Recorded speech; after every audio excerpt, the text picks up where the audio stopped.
Hi, I'm Jane from Night Owl Speaks, and welcome to my third and final presentation on understanding defense mechanisms.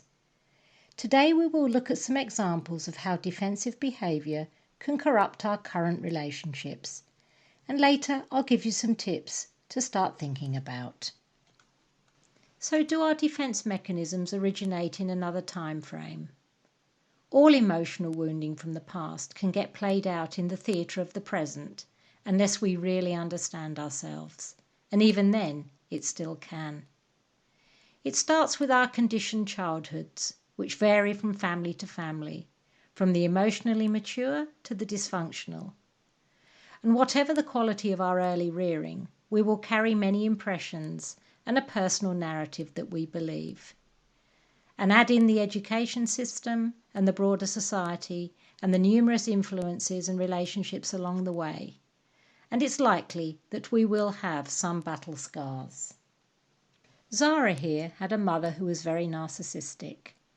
She was extremely controlling and critical, and had not allowed her daughter to make her own path and become autonomous. Personal and psychological space was constantly intruded into, and boundaries were not respected. Mum micromanaged every aspect of Zara's life, thus inhibiting a development of the self and individuation in her daughter. As a result of her impotent powerlessness, Zara harboured subconscious anger and resentment towards her mother. Obviously unaware of the depth of these feelings, she started to sabotage adult relationships. Her shaming reared its ugly head in her marriage, as she was super sensitive to criticism, real or imagined.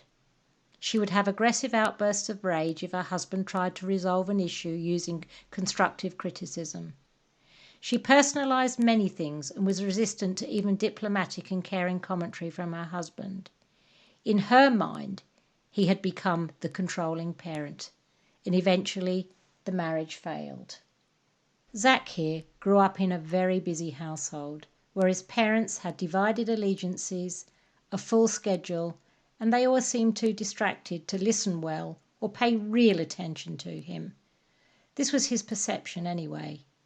Being the middle one of 3 children, he felt invisible. Again, it could be a perception.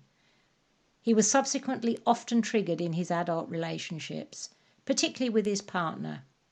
When he felt that he was not receiving his partner's full attention, it would bring up all the wounding from the past, and this would be acted out in hostile outbursts which were very destructive to the relationship. Once he started to gain some insight, he became more skilled at managing his emotions and was able to modify his behaviour. He subsequently developed more empathy for himself and his long-suffering partner. He realised that the triggering and the wounding belonged to another time frame. Here's a summary of the more unhealthy defensive strategies that people use, such as arrogance, judgment, manipulation, dogma, victimhood, entitlement and rudeness, lying, controlling others, anger, aggression, hypersensitivity to criticism, easily offended, blaming others, lack of trust, lack of openness, the presentation of the false self, which is dealt with in my narcissist's presentation, and approval seeking, to name but a few. So what can be done if you are aware that you have some self-limiting behaviours?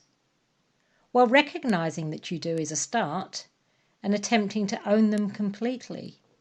Do you have certain patterns that keep repeating themselves, such as failed relationships or addictive behaviour? What triggers you? When? Why? How? Does it belong in the now or somewhere else? If so, dare I be brave and take a long, hard look at myself? If you're brave enough to get to know yourself, you won't regret it. Who am I? What influences shaped me?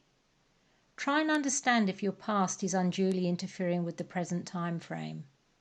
Aim for emotional intelligence. Do you tend to personalise everything? If you keep doing what you've always done, you will keep getting the same result. If a character trait is working against you, and it's injurious to the well-being of others, then seek to change it. It's never too late. Change is growth. If you can't do it on your own, then seek professional help. Become informed by going to websites, trying to buy self-help books, or seeking out inspiring and positive people. Try to become mindful and become your own witness as best you can. Make your personal growth a priority. Think about what your life means and what you would like it to be. And don't be self-critical. You're not broken in need of fixing. You're a human being on a journey of growth. Be patient on this journey. Rome wasn't built in a day.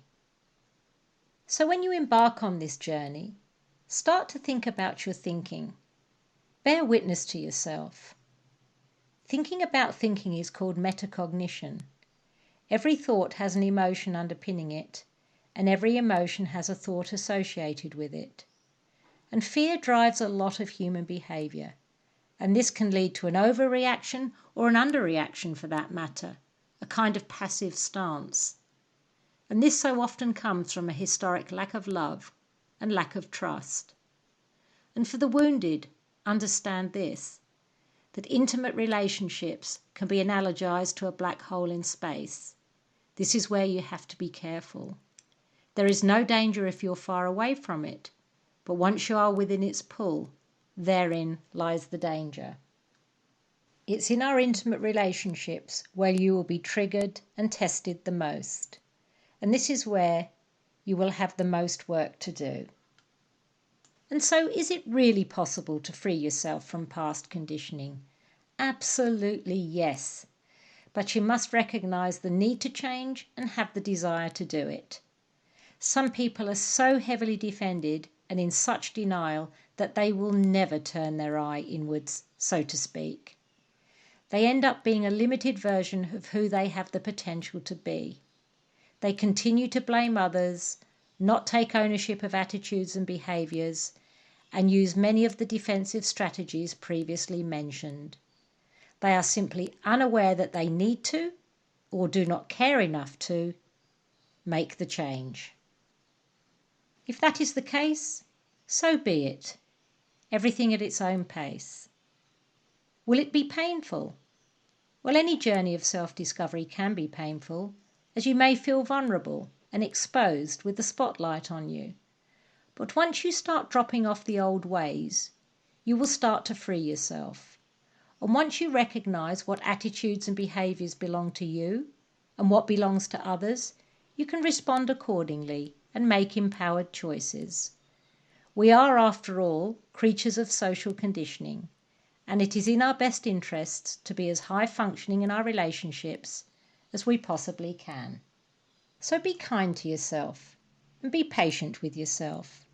And you might want to check out other Night Owl Speaks presentations that explore similar subject matter, such as narcissists in a nutshell and identifying and dealing with toxic people. And so, in conclusion for today then, defence mechanisms serve a purpose up to a point. They help us to survive as humans. They may keep us safe physically, psychologically, emotionally and spiritually.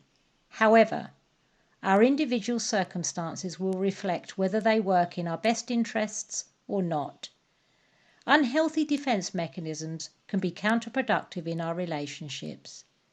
They can lead to poor choices and disastrous outcomes, which limit our capacity to have a healthy life. I'm Jane from Night Owl Speaks. Thanks for listening, and I'll see you very soon.